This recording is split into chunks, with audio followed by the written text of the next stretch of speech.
In 1933, when Franklin Roosevelt was inaugurated as president, he inherited an unprecedented economic crisis. There were more people unemployed, there were more people homeless, there were more people struggling and suffering, there were more people going hungry every day than ever before in American history. So he and his advisors faced a formidable challenge. How in the world could they get this economy going again that had never before experienced such stress? The answers were many.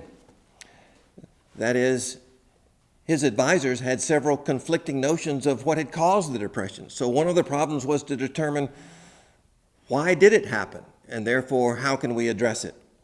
And instead of being able to determine with confidence why it had happened, Roosevelt received conflicting advice. So in essence, he tried to do a number of things in hopes that all of them would help address the economic crisis and begin to restore prosperity.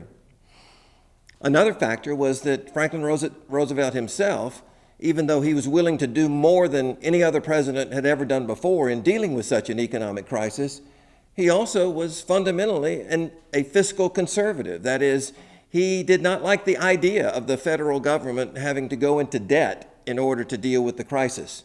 He wanted a balanced budget.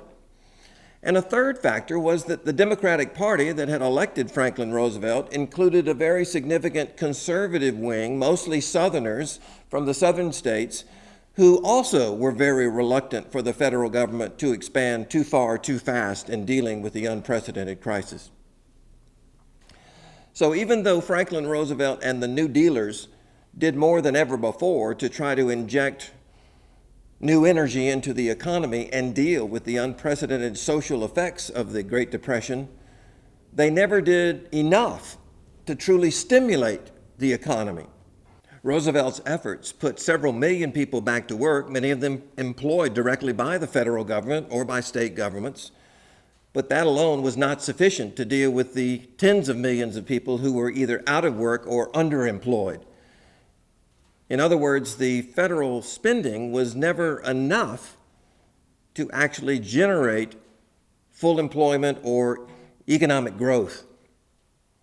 And that was demonstrated only by the massive federal spending that was required by the Second World War. When Franklin Roosevelt took office in 1933, there were 25% of Americans who were out of work. By the time the war started, it was below 15%, but it was still at an unprecedented level.